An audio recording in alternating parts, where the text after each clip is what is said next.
तो आज हम पढ़ेंगे क्या, स्ट्रेस। ठीक है, स्ट्रेस देखो, हम स्ट्रेस को या तो सिग्मा से प्रदर्शित करते हैं या तो वो हम टाउ से प्रदर्शित करते हैं। ठीक है, तो सबसे पहली बात आती है कि सर स्ट्रेस होता क्या है, सर स्ट्रेस होता क्या है। ठीक है, तो हम देख रहे हैं स्ट्रेस बराबर है कि आपका फोर्स यानी FIRF बट्टे क्रॉस सेक्शनल एरिया, FIRF बट्टे क्रॉस सेक्शनल एरिया, जहाँ आप देख रहे हैं ब्रैकेट में लिखा हुआ है FIRF ही less than or equal to P। ठीक, आइए समझते हैं पहले इसका मतलब क्या है। ठीक है, तो हम FIRF यहाँ पे 3 शर्त होती है, क्या होती है यहाँ पे देखिए।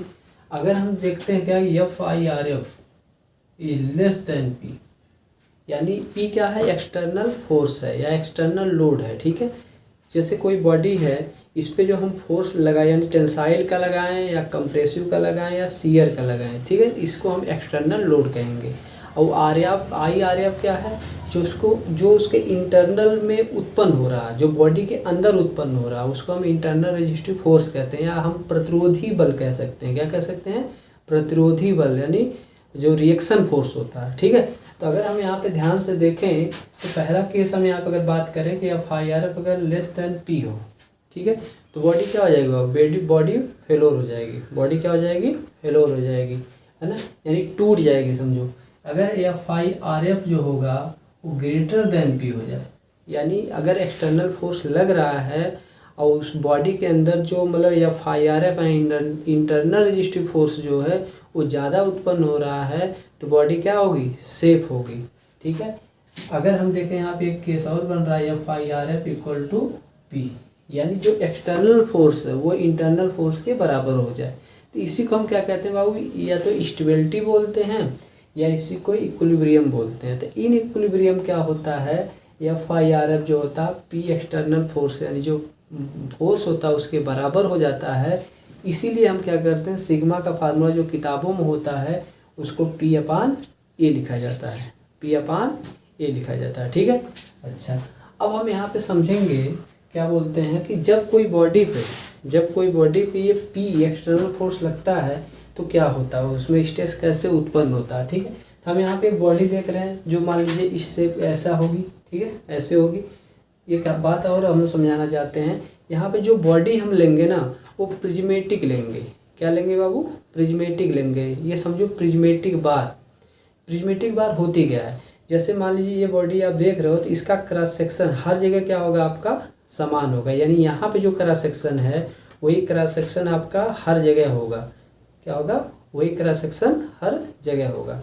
अगर ये बॉडी मान लो आपका ऐसा सिलेंडर शेप है तो इसका क्रॉस सेक्शन देखो तो सर्कुलर बनेगा, सर्कुलर जो आपका शेप यहाँ बनेगा वही शेप यहाँ तक बनेगा। ठीक है, ऐसे ये बॉडी अगर मान लीजिए स्क्वायर शेप की है, ठीक है, यानी इसका क्रॉस सेक्शन क्या है, स्क्वायर है, तो आपका ये स्क्वायर पूरा ऐसे काटोगे तो बहुत सारे स्क्वायर जैसे बनेंगे। ठीक है, उससे हम प्रिज्मेटिक बार बोलते हैं। ऐसे अगर त्रिभुजाकार शेप की होती तो ऐसे पूरा त्रिभुजाकार जैसा होता है, उसे हम प्रिज्मेटिक बार बोलते हैं। अगर आयताकार होती, अगर ऐसी होती तो आपका ये लंबाई या मतलब चौड़ाई और ये ऊंचाई होती, तो ऐसा अगर हम ऐसे क्रॉस सेक्शन करेंगे तो ऐसा मतलब हर जगह मिलेगा। इसको हम कहते हैं प्रिज्मेटिक बार। ठीक है, इसे क्या कहा जाता है, प्रिज्मेटिक बार। तो यहाँ पर हमने क्या बोलते हैं कि एक बॉडी लिया है जिसके हमने डिफरेंट क्रॉस सेक्शन दिखाए हैं, इस बॉडी पे, यानी बॉडी कैसी है, ये ऐसी है, ये हम 2D बनाए हैं। ठीक है, इसका क्रॉस सेक्शन अगर देखेंगे तो इसका क्रॉस सेक्शन कैसा हो सकता है, ऐसा हो सकता है क्योंकि स्क्वायर जैसा शेप का होगा, ऐसा हो सकता है। ठीक है, अगर यही बॉडी का जो क्रॉस सेक्शन हो सकता है ऐसा हो सकता है, रेक्टेंगुलर जैसा हो सकता है। ठीक है, इसी बॉडी का क्रॉस सेक्शन क्या हो सकता है, सर्कुलर जैसा हो सकता है। लेकिन हम इनके लिए एक ही वर्ड यूज करेंगे कि प्रिज्मेटिक बार है। क्या है, प्रिज्मेटिक बार है। ठीक है, अब आइए देखते हैं, इसी पे यहाँ पे पी लोड लगा हुआ है, यहाँ पे P लोड लगा हुआ है। ठीक, जब इसको पकड़ के ऐसे खींचा जाएगा, ऐसे पकड़ के खींचा जाएगा, तो आप जानते हो कि कोई भी बॉडी होती है उसमें बहुत सारे क्या होते हैं, मालिक्यूल होते हैं। तो उनके जो मालिक्यूल होते हैं वो एक दूसरे के बीच में क्या होता है, इंटर मालिकुलर बॉन्ड बनता है, तो जब इसे खींचने का प्रयास करेंगे, ये जो मालिक्यूल हैं एक दूसरे का क्या करेंगे, पकड़े रहेंगे, जिससे वो प्रतिरोध करेंगे। तो इसी का देखो यहाँ पे हमने FBD बनाया है। तो हम देख क्या रहे हैं, जब खींच रहे हैं तो इधर वाला फोर्स जब P खींच रहा है तो इधर की तरफ बहुत सारे क्या हो रहे हैं, देखो फोर्स आपके लग रहे हैं, जो आपको इसको मतलब क्या बोलते हैं कि इधर की तरफ भी खींच रहे हैं, ठीक है, जिससे IRF जनरेट हो रहा है। ऐसे ही अगर हम इधर देखते हैं, इधर P जब लगा हुआ है तो इधर की तरफ खींच रहे हैं, तो यहाँ भी FIRF जनरेट हो रहा है। तो इन इक्विलिब्रियम पोजीशन की अगर बात किया जाएगा तो जो P है वो FIRF के क्या हो जाएगा, बराबर हो जाएगा। तो इसीलिए हमने यहाँ पे सिग्मा बराबर हमने क्या लिखा, P/A लिखा, ठीक है। अब ये क्रॉस सेक्शनल एरिया डिफरेंट हो सकता है। जैसे आप देख रहे हो क्रॉस सेक्शन एरिया यहाँ पे क्या सर्कुलर है, क्या है, सर्कुलर। बॉडी तो ऐसी होगी, बॉडी तो प्रिज्मेटिक बार आपकी ऐसी होगी, ये लंबाई होगी उसकी, लेकिन क्रॉस सेक्शन एरिया होगा यहाँ पे ऐसे। तो ये क्रॉस सेक्शन एरिया आपका ऐसा है, तो ये आपका ये बराबर होता है π/4d², ठीक है। अच्छा, सर्कुलर के हमेशा ये फार्मूला आप याद रखेंगे। ऐसे ही अगर स्क्वायर शेप का है, इसका क्रॉस सेक्शन कैसा बाबू, स्क्वायर जैसा बना हुआ है, ठीक है। तो इसका क्रॉस सेक्शन का एरिया क्या बनेगा, A का स्क्वायर होता है। आप जानते हो एरिया का जो क्षेत्रफल होता है फार्मूला होता है वही लगाएंगे। ऐसे अगर मान लीजिए क्या है आपका ये रेक्टेंगुलर शेप का क्रॉस सेक्शन एरिया बन रहा है, तो क्या करेंगे, A बराबर B/H करेंगे, ठीक है। अच्छा, अगर हम यहाँ पे एक बात और देखें तो हम देख रहे हैं जो आपका स्ट्रेस है यानी P/A, ठीक है, P/A, ये देखा जाए तो क्या होता है, दो चीज़ों पे डिपेंड कर रहा है। किस पे बाबू, P पे और A पे, P पे और A पे। तो अब अगर बात किया जाए कि सर क्या ये मतलब कैसी प्रॉपर्टी है, तो हम कहेंगे बाबू ये क्या है, किसी मटेरियल की प्रॉपर्टी नहीं है। हमने क्या बोला, स्ट्रेस जो होता है किसी मटेरियल की प्रॉपर्टी नहीं होती है, ठीक है। क्योंकि आप देख रहे हो कि स्ट्रेस का मान जो है P पे भी डिपेंड कर रहा है और क्रॉस सेक्शन एरिया पे भी डिपेंड कर रहा है, ठीक है। क्या कर रहा है, P पे भी निर्भर कर रहा है और क्रॉस सेक्शन जो एरिया आपका है उस पर भी डिपेंड कर रहा है। मतलब अगर क्रॉस सेक्शन एरिया बढ़ा दिया जाए, क्रॉस सेक्शन एरिया को बढ़ा दिया जाए तो जो ये बॉडी है यानी जो प्रिज्मेटिक बार है यानी जो बॉडी है उसमें जो स्ट्रेस होगा वो क्या हो जाएगा, उसकी वैल्यू घट जाएगी, उसकी वैल्यू क्या हो जाएगी, घट जाएगी। अगर क्रॉस सेक्शन एरिया कम कर दिया जाए, अगर क्रॉस सेक्शन एरिया को कम कर दिया जाए तो ये जो बॉडी है इसमें क्या हो जाएगा, जो इंड्यूज स्ट्रेस हो रहा है, जो इंड्यूज स्ट्रेस हो रहा है उसकी वैल्यू क्या हो जाएगी, बढ़ जाएगी, उसकी वैल्यू क्या हो जाएगी, बढ़ जाएगी। ऐसे ही अगर मान लो क्रॉस सेक्शन एरिया यही हम रखते हैं, ठीक है, तो P के मान को बढ़ाते जाएं धीरे धीरे, तो जो इंड्यूज स्ट्रेस का मान है वो भी क्या हो जाएगा, आपका बढ़ता जाएगा। अगर P के मान को घटाते जाएं तो जो इंड्यूज स्ट्रेस है यानी ये आपका जो सिग्मा है, ठीक है, इसके मान क्या हो जाएगा, आपका घटता चला जाएगा। इसका मतलब ये समझ में आने लगा है कि सर इसका मतलब जो स्ट्रेस होता है वह किसी मटेरियल की प्रॉपर्टी नहीं होती है, ठीक है भाऊ। एक हम एक बात और करें आपसे, जैसे मटेरियल जो आपका है, ठीक है, जिस भी चीज़ का बना हुआ, जैसे मान लीजिए मान लो स्टील का बना हुआ है, किसका बना दोस्त, स्टील का बना हुआ। तो स्टील का अगर ये बना हुआ है तो इसकी जो स्ट्रेंथ होगी, क्या वर्ड बोला मैंने, स्ट्रेंथ, ठीक है, उसको भी स्ट्रेंथ को भी हम जब भी दर्शाते हैं तो सिग्मा या स्ट्रेंथ से ही दर्शाते हैं, ठीक है। तो जो स्ट्रेंथ होगी उसकी क्या होगी, स्ट्रेंथ एक निश्चित होगी, यानी उसका मान क्या होता है, फिक्स होता है, उसका मान क्या होता है, फिक्स होता है, ठीक है। तो आप इस चीज़ को भी ध्यान रखिएगा कि स्ट्रेंथ किसी भी मटेरियल क्या होती है वो निश्चित होती है, लेकिन स्ट्रेस क्या होता है उसका बढ़ता घटता रहता है, ठीक है, क्या होता है, बढ़ता घटता रहता है। जैसे मान लीजिए ये मटेरियल है आपका, क्या आपका मान लो स्टील, ठीक, इसकी स्ट्रेंथ मान लो हम मान लेते हैं 100 मेगापास्कल, कितना दोस्त, 100 मेगापास्कल, तो वो उसकी अपनी स्ट्रेंथ होगी, ठीक है। अब इस पर जो लोड लगाओगे, जैसे मान लो हमने इस पर क्या बोलते हैं 20 न्यूटन का लोड लगाया या लगाया, तो 20 न्यूटन का लोड लगाने से इस पर जो भी स्ट्रेस मान लो हम मानते हैं 50 मेगापास्कल उत्पन्न हुआ, ठीक है, तो वो इसकी इंड्यूज वैल्यू है। ऐसे ही अगर मान लो इस पर 40 का लगाएंगे तो मान लो हो सकता है क्या बोलते हैं 80 का, मतलब क्या बोलते हैं कि इंड्यूज स्ट्रेस उत्पन्न हो। तो ये क्या है, ये आपका स्ट्रेस है, ये क्या है आपका स्ट्रेस, यानी इसको इंड्यूज स्ट्रेस कह सकते हैं, जो इस बॉडी में उत्पन्न हो रहा है, जो इस बॉडी में उत्पन्न हो रहा है। लेकिन अगर इसके स्ट्रेंथ की बात करोगे तो हमने क्या कहा था, 100 मेगापास्कल है इसका स्ट्रेंथ कितना, 100 मेगापास्कल है। अच्छा, ये बॉडी है कब फेलोर होगी, अगर हम बात करें बॉडी फेलोर कब होगी, तो जब हम लोड को बढ़ाते जाएंगे या क्रॉस सेक्शन एरिया को घटाते जाएंगे तो इसके अंदर जब स्ट्रेस की वैल्यू क्या होती बढ़ती जाएगी, वो 99 मेगापास्कल या 100 मेगापास्कल के बराबर हो जाएगी, तब तक ये बॉडी क्या होगी, आपकी फेलोर नहीं होगी। लेकिन जब वह 101 या 100 से थोड़ा भी पॉइंट में भी अगर बढ़ी वैल्यू मेगा पास्कल बढ़ी तो ये बॉडी क्या हो जाएगी आपकी फेलोर हो जाएगी। तो ये तो बात आप सब समझ गए होंगे। यहाँ पर आपने देखा क्या बोलते हैं, अगर स्ट्रेंथ देखा जाए वो मटेरियल की प्रॉपर्टी भी होती है, ठीक है। ऐसे ही हमने बात किया था मॉडुलस ऑफ इलास्टिसिटी की, उसमें ई से जो रिप्रेजेंट किया जाता है उसको भी हम क्या कहते हैं, मॉडुलस ऑफ इलास्टिसिटी कहते हैं। मॉडुलस ऑफ इलास्टिसिटी जो होती है वो भी क्या होती है, किसी मटेरियल क्या होती है बाबू, प्रॉपर्टी होती है। किसी मटेरियल क्या होती है, प्रॉपर्टी होती है, ठीक है। अब हम जानेंगे कि ये स्ट्रेस की यूनिट क्या होती है। अब हम जानने का प्रयास करेंगे स्ट्रेस की यूनिट क्या होती है। तो अब हम हेडिंग डालेंगे unit of stress, unit of stress. तो अब देखो स्ट्रेस की जो यूनिट होती है हम जानते हैं, फार्मूला जो होता है स्ट्रेस का वो होता है सिग्मा बराबर आपका P अपान ए, ठीक है। तो P जो होता है क्या होता है, बल होता है या लोड होता है। तो लोड का मात्रक होता है न्यूटन, ठीक है।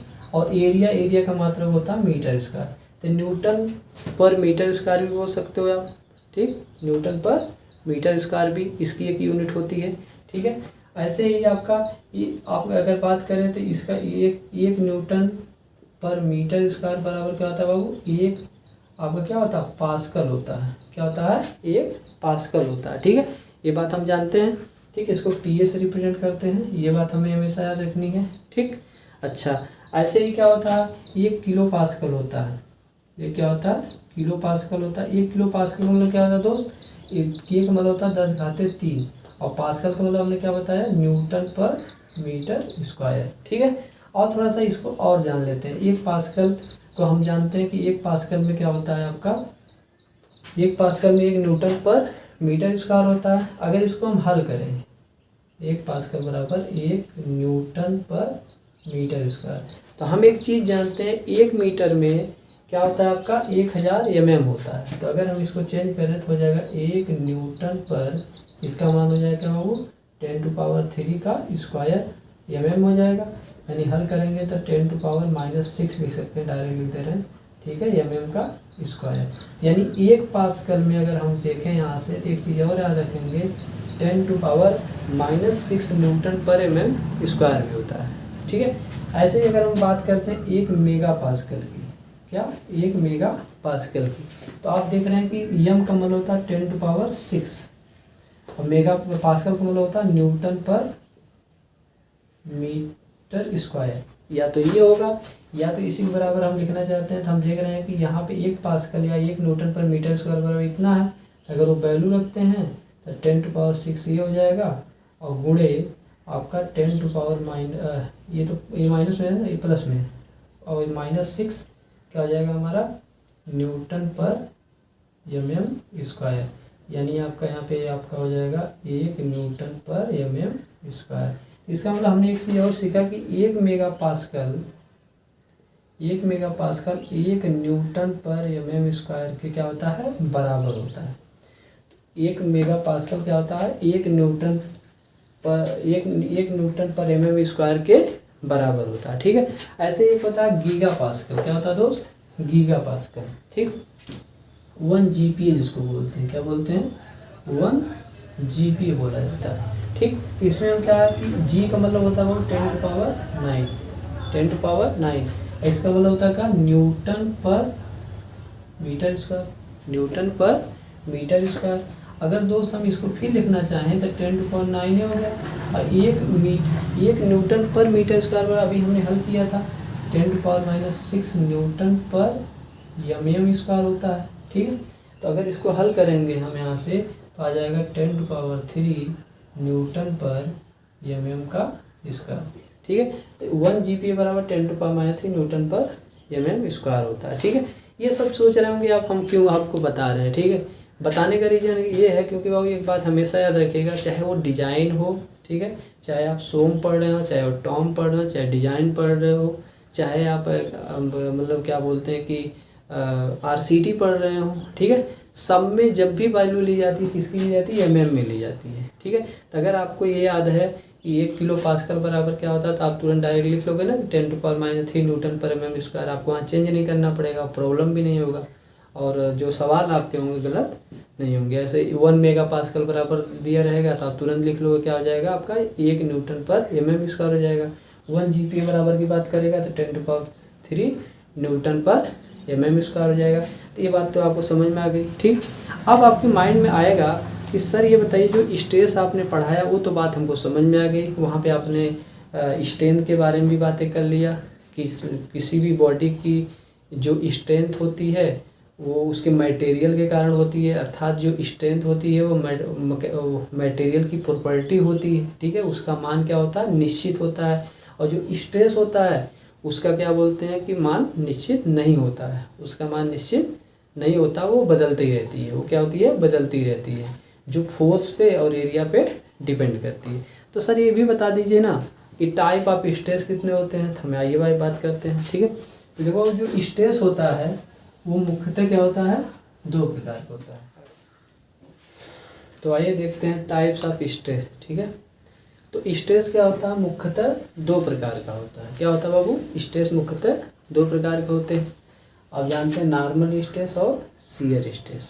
अब मन में आएगा सर ये नॉर्मल स्ट्रेस क्या होता है, नॉर्मल स्ट्रेस क्या होता है। ठीक है, मान लीजिए ये कोई बॉडी है। ठीक है, ये कोई बॉडी है, हम ये कोई फोर्स टेंसाइल फोर्स लगा रहे हैं, इसका ये जो प्लेन है, ये जो प्लेन है इससे 90 डिग्री का एंगल बना रहा है। इससे क्या कर रहा है दोस्त, 90 डिग्री का एंगल बना रहा है। इसको हम नॉर्मल स्ट्रेस कहेंगे। तो इसके कारण जो फोर्स के कारण जो स्ट्रेस जनरेट होगा उसको हम नॉर्मल स्ट्रेस कहेंगे। ऐसे हम नॉर्मल फोर्स भी कह सकते हैं। ठीक है, अच्छा ऐसे ही क्या बोलते हैं, तो इसका मतलब हमारा डिफिनेशन जो बनेगी इसकी नॉर्मल स्ट्रेस की, नॉर्मल स्ट्रेस वह स्ट्रेस होता है जो किसी प्लेन के या क्रॉस सेक्शन के परपेंडिकुलर एक्ट करता है, यानी लगता है। ठीक है, परपेंडिकुलर टू प्लेन को नॉर्मल स्ट्रेस कहेंगे। ठीक है, अच्छा आप सोच रहे होंगे sigma x sigma y sigma z sir ये क्या लिखे हो। देखो वो होता क्या है, जो स्ट्रेस होता है ना वो टेंसर क्वांटिटी होती है। जो स्ट्रेस होता है वो टेंसर फिजिकल क्वांटिटी होती है। जैसे आप क्वांटिटी के बारे में जानते होंगे, फंडामेंटल क्वांटिटी फिजिकल क्वांटिटी होती हैं, डेराइव्ड फिजिकल क्वांटिटी होती हैं। ठीक है, स्केलर क्वांटिटी फिजिकल क्वांटिटी होती है ना, वेक्टर फिजिकल क्वांटिटी होती है। ऐसे एक आती है क्या बोलते हैं कि टेंसर फिजिकल क्वांटिटी आती है, जिसके बारे में हम डिटेल से एक अलग से वीडियो बनाएंगे। ठीक है, तो वहाँ पे आपको जब हम बताएंगे तो जो टेंसर में जो मतलब क्वांटिटी आती है वो क्या होती है, जैसे आपका स्ट्रेस हुआ, ठीक है, स्ट्रेन हुआ, है ना, ऐसे ही आपका स्ट्रेन हुआ, ये तो बता ही दिया, आपका डेंसिटी हुआ, मोमेंट ऑफ इनर्शिया हुआ, ये सब क्या है, ये सब आपका टेंसर फिजिकल क्वांटिटी होती है। तो हम एक अलग से वीडियो बनाएंगे तो वहाँ पे आपको बताएंगे। ठीक है, तो इसमें क्या क्या आता है नॉर्मल स्ट्रेस में, सिग्मा x आता है, सिग्मा y आता है, सिग्मा z आता है। मतलब क्या हुआ हमारा, अगर मान लीजिए ये कोई प्लेन है, ये हमारा x प्लेन है, यानी ये x प्लेन है। ठीक है, इसको हम y प्लेन माने, है ना, ये इधर से हमारा क्या होगा, z प्लेन होगा जो सामने से आपको दिख रहा है। ठीक है, यहाँ से z प्लेन होगा। अब क्या होगा आपका, इस प्लेन के परपेंडिकुलर सिग्मा x लगेगा, इसमें क्या होगा सिग्मा y लगेगा, इसमें सिग्मा z होगा। तो जब वहाँ पर हम बातें करेंगे तो बताएंगे कि नॉर्मल स्ट्रेस जो मतलब टोटल स्ट्रेस होते हैं 9 होते हैं, जिसमें 3 आपके क्या होते हैं नॉर्मल स्ट्रेस होते हैं, sigma x sigma y sigma z। ठीक है, अब हम बात कर रहे हैं नॉर्मल स्ट्रेस की। नॉर्मल स्ट्रेस में क्या आता है, वो बेंडिंग स्ट्रेस आता है। क्या आता है, बेंडिंग स्ट्रेस है, जिसे हम सिग्मा b से प्रदर्शित करते हैं। आप जानते होंगे कि बेंडिंग इक्वेशन होता है जिसको हम फ्लेक्चर इक्वेशन भी बोलते हैं, जहाँ पे m/i = सिग्मा b/ और y = E/r होता है, जहाँ पे सिग्मा b आपको होता है, क्या होता है, सिग्मा b होता है। ठीक है, अभी हम बाद में इसके बारे में डिटेल से बात करेंगे। जैसे टेंसाइल स्ट्रेस होता है, जैसे बॉडी थी, इस पर आपने तनाव बल लगाया, इस पर आपने क्या किया, तनाव बल लगाया, खींचा, तो उसके कारण जो स्ट्रेस जनरेट हुआ है वो क्या हुआ आपका टेंसाइल स्ट्रेस जनरेट होगा। क्या हो जाएगा, टेंसाइल स्ट्रेस। ऐसे कंप्रेसिव स्ट्रेस है कि अगर कोई बॉडी है उस पर हमने क्या किया, कंप्रेसिव फोर्स लगाया है, तो उसके कारण जो स्ट्रेस जनरेट होगा उसे हम कंप्रेसिव स्ट्रेस बोलेंगे।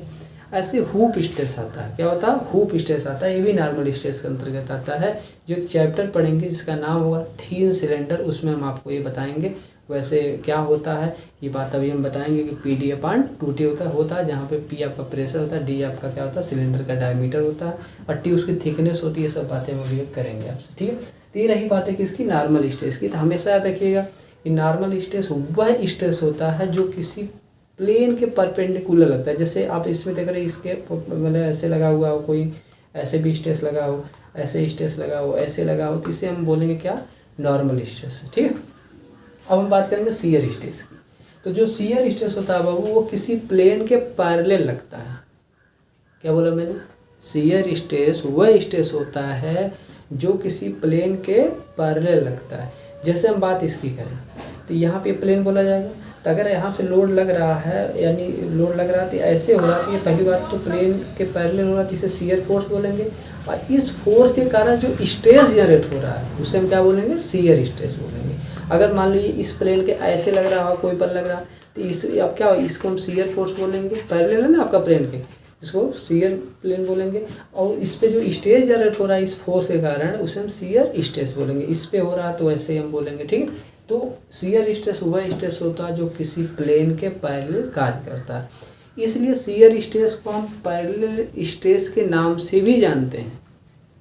इसलिए हम शियर स्ट्रेस को पैरेलल स्ट्रेस के नाम से भी जानते हैं, या इसको हम टेंजेंशियल स्ट्रेस भी कहते हैं, या इसे हम टेंजेंशियल स्ट्रेस भी कहते हैं। इसी को हम ट्रांसवर्स स्ट्रेस भी बोलते हैं। ठीक, बात समझ में आ गई आपको। अच्छा, जब हमको टेंसर फिजिकल क्वांटिटी पढ़ाएंगे तो वहाँ पे आपको स्ट्रेस के बारे में बातें करेंगे, तो 6 तरह के स्ट्रेस मिलेंगे डिफरेंट प्लेन पे। तो आप देखो tau x y, tau x z, tau y z, tau y z, tau z y. यहाँ पे भी देखो आपका क्या है, 5 है, क्या 5 हो रहा है, 6 होना चाहिए। 6 स्ट्रेस आपके मिलेंगे। यानी टोटल आपको जो क्वांटिटी मिलेगी कितनी होगी आपकी, वहाँ पे मतलब यहाँ पे 6 मिलेगा शियर स्ट्रेस, और आपका यहाँ पे 3 आपका नॉर्मल स्ट्रेस मिलेगा। तो वहाँ पे आपको स्ट्रेस मैट्रिक्स बनाएंगे, सारी बातें हम वहाँ पे समझाएंगे इसके बारे में। तो ये बातें तो आप समझ गए। अच्छा, अब बात आएगी सर ये शियर स्ट्रेस में भी कौन कौन स्ट्रेस, थोड़ा ये भी बता दीजिए। हम कहेंगे वो जो डायरेक्ट शियर स्ट्रेस होता है, ठीक, एक होता है क्या, direct shear stress. Direct shear stress का मतलब क्या, जैसे बॉडी है, ठीक है, इस पर हमने फिक्स कर दिया और यहाँ से हम ऐसे लोड लगा रहे हैं, ऐसे लोड लगा रहे हैं, ये बॉडी क्या होगी, ऐसे डिफॉर्म होगी। तो ऊपर से जितना एरिया आपका शियर होगा, यानी इसका अगर बात करें हम, तो टाउ डी जो आएगा, जो फोर्स लगेगा, यानी शियरिंग फोर्स लगेगा बट्टे शियरिंग एरिया, इसको हम क्या कहेंगे, डायरेक्ट शियर स्ट्रेस कहेंगे, डायरेक्ट शियर स्ट्रेस कहेंगे। अब मन में आ गया सर टार्सन शियर स्ट्रेस बता दीजिए। तो अब एक चैप्टर हम आपको पढ़ाएंगे सोम में या मॉस में, ठीक है, जिसको हम क्या बोलेंगे, टॉर्सन बोलेंगे, मरोड़। क्या होगा, मरोड़, जिसमें एक इक्वेशन हम निकालेंगे ड्राइव करके, T upon J equal to tau upon R equal to G theta upon L. तो वहाँ पे टाउ जो होता है उसको हम टार्सनल शियर स्ट्रेस कहते हैं, टार्सनल शियर स्ट्रेस कहते हैं। ये कैसे होता है थोड़ा सा देखिएगा। मान लीजिए शाफ्ट है, ठीक है, इस पर हमने टार्क ऐसे लगाया, ऐसे टार्क लगाया, तो यहाँ पर रेजिस्टिव टार्क उत्पन्न होगा। तो इसके कारण क्या होगा, ऐसे आपका होगा, जिसके कारण क्या होगा, ये जो आपका मतलब ये ऐसे ऐसे होने के कारण क्या हो जाएगा, शियर हो जाएगा। तो ये प्लेन का एक पैरेलल लगेगा। और आप जानते भी होंगे शियर फोर्स की परिभाषा होती है, शियर फोर्स वह फोर्स होता है जो किसी प्लेन के टेंजेंशियल लगता है, जो किसी प्लेन के टेंजेंशियल लगता है। तो जब टेंजेंशियल लगेगा तो क्या होगा, उसके कारण शियर तो होगा ही। जब ऐसे और वो फोर्स जो होते हैं एक दूसरे के विपरीत होते हैं, और किसी प्लेन के क्या होते हैं, टेंजेंशियल लगते हैं, तो इसके कारण क्या होता है, शियर स्ट्रेस आपका यहाँ पे होता है। ठीक है, तो आइए हम थोड़ा सा और जानते हैं इसके बारे में, हर स्ट्रेस के बारे में थोड़ा सा बातें करते हैं। ठीक है, तो सबसे पहले हम पढ़ेंगे क्या, बेंडिंग स्ट्रेस। क्या करेंगे, बेंडिंग स्ट्रेस, जिसे हम जानते हैं सिग्मा बी से प्रदर्शित करते हैं। तो बेंडिंग स्ट्रेस बराबर क्या होता है बाबू आपका, एम बट्टे आई इंटू वाई, एम बट्टे आई इंटू वाई। कहाँ से मिला, ये इक्वेशन जो होता है एम बट्टे i equal to sigma b बट्टे y equal to e upon r, e upon r. यहाँ से अगर हम इतने पोर्शन को ले लेते हैं तो देखो सिग्मा बी बराबर क्या हो जाएगा, एम बट्टे आई इंटू वाई, यहाँ से आपको ये मिल जाता है। ये कैसा होता है सर, थोड़ा ये भी बता दीजिए। मान लीजिए वो कोई बॉडी, यही बॉडी है, ठीक है, इसको हमने फिक्स कर दिया, इसको हमने फिक्स कर दिया। अब इस पर हम लोड लगाएंगे, क्या होगा कि इस पर जब लोड लगाएंगे तो ये ऐसे बेंड होगी, ऐसे बेंड होगी। आप मेरे हाथ को देखिए, ये मान लीजिए बीम थी, ऐसे थी, और इसको हमने इस पर लोड लगाया तो ऐसे हो गया, तो ऐसे हो गया। तो आप देख रहे हो ऊपर क्या हो रहा है, ऊपर आपका ये इसकी जो जितने भी फाइबर्स हैं वो मतलब तनाव में आ जाते हैं, नीचे वाले कंप्रेसिव में आ जाते हैं। ठीक है, तो जब भी हम इसकी बात करेंगे, ये मान लीजिए क्या बोलते हैं, एक कैंटिलीवर बीम है, ठीक है, इस पर यहाँ से हमने क्या कि एक लोड लगाया, तो लोड लगाने पर क्या होगा आपका ऐसे ये बेंड कर जाएगी। जब बेंड करेगी तो आपकी न्यूट्रल एक्सिस से ऊपर जो होगा टेंसाइल स्ट्रेस जनरेट होगा और नीचे क्या होगा आपका कंप्रेसिव स्ट्रेस जनरेट होगा। और इसका जब हम डायग्राम बनाएंगे, इसका जब हम डायग्राम बनाएंगे बेंडिंग स्ट्रेस डायग्राम, तो कुछ इस तरह से बनेगा। जब ये चैप्टर पढ़ेंगे तो इसको और डिटेल्स हम बात करेंगे। ये आपको टेंसाइल स्ट्रेस में हो जाएगा, ठीक है। ये कंप्रेसिव स्ट्रेस आएगा, यानी ये आपका टेंसाइल स्ट्रेस आएगा, यहाँ पे कंप्रेसिव स्ट्रेस आएगा। दोनों चीज़ें हम इसी फार्मूले से निकाल सकते हैं, ठीक है। अच्छा, एक चीज़ और समझते हैं, अगर वह कोई कैंटिलीवर बीम है तब तो टेंसाइल स्ट्रेस आपका ऊपर उत्पन्न होगा और कंप्रेसिव स्ट्रेस आपका नीचे उत्पन्न होगा। लेकिन अगर वही सिंपली सपोर्टेड बीम है, ऐसे दोनों तरफ से सपोर्ट लगा हो और इसके बीच में लोड लगा हुआ हो, तो क्या होगा, ये इसका शेप ऐसे बन जाएगा, ऐसे बनेगा, ऐसे हो जाएगा। यानी जो आपको ऐसे दिख रहा तो वो यूँ हो जाएगा, तो नीचे वाली जो सरफेस होगी टेंसाइल में आ जाएगी, ऊपर क्या हो जाएगी, कंप्रेसिव हो जाएगा। तो इसलिए आपका जो बेंडिंग स्ट्रेस जो कंप्रेसिव होगा वो एसएसबी में सिंपली सपोर्टेड बीम में ऊपर हो जाता है और जो मतलब टेंसाइल होता है वो नीचे हो जाता है, ठीक है। ये बेंडिंग स्ट्रेस हम यहाँ पे ऐसे देखते हैं। ऐसे ही अगर हम बात करते हैं, ठीक है, ऐसे अगर बात करते हैं क्या बोलते हैं, जो हमने लिखा था टेंसाइल स्ट्रेस की, तो हमने अभी बताया था आपको कि कोई बॉडी अगर है, इस पर हम यहाँ पे पी लगा रहे हैं, यहाँ पे ऐसे लगा रहे हैं, ठीक, यहाँ पे पी, इसका जो क्रॉस सेक्शन एरिया होगा यही होगा, ठीक है, यही एरिया है ये वाला, ठीक है। तो यहाँ पे हम स्ट्रेस जब भी निकालते हैं तो आपका क्या आ जाता है, P/A आ जाता है। क्या आता है दोस्त, P/A आ जाता है। ऐसे ही इसी फोर्स को हम क्या करें कि ऐसे लगाते हैं इसी बॉडी को, ठीक, तो उसका कंप्रेसिव स्ट्रेस उसको बोला जाएगा। वहाँ आ जाएगा क्या, P/A, वहाँ पे भी आएगा, ठीक, वहाँ भी क्या आ जाएगा, P/A आ जाएगा। ये बात तो आपको समझ में आ रही है। ऐसे ही बात हमने किया था, क्या बोलते हैं, एक स्ट्रेस और नॉर्मल स्ट्रेस में, जिससे हमने बात किया था, क्या कहा था कि हुप स्ट्रेस। क्या कहा था, हुप स्ट्रेस। थोड़ा इसको भी देख लेते हैं, हुप स्ट्रेस। अब अगर हम हुप स्ट्रेस के बारे में बातें करें तो आप जानते हैं कि ये कोई सिलेंडर है, अगर मान लो ऐसा सेट है, ठीक है ना, अब असल में, और इसमें आप जानते हैं सिलेंडर में आपका क्या होता है, लिक्विड होता है ना। तो ये इसकी थिकनेस होगी, ठीक, तो इसके अंदर जो प्रेशर होगा उसके कारण इसकी जो ऐसे होगा, ऐसे बहुत सारे प्रेशर लगेंगे और जिसके कारण जो स्ट्रेस होता है उसे हम कहते हैं हुप स्ट्रेस। क्या बोलते हैं, हुप स्ट्रेस। इसलिए सिग्मा एच बराबर आपको जो 3 से पढ़ाएंगे बताएंगे, डेरिवेशन भी करेंगे, PD/2T। क्या होता है दोस्त, PD/2T, जहाँ पे P क्या होता है, प्रेशर होता है, D डायमीटर ऑफ सिलेंडर होता है और T क्या होता है, थिकनेस ऑफ सिलेंडर होती है। तो वहाँ पे हम इसके बारे में बहुत डिटेल से बात करेंगे, ठीक है।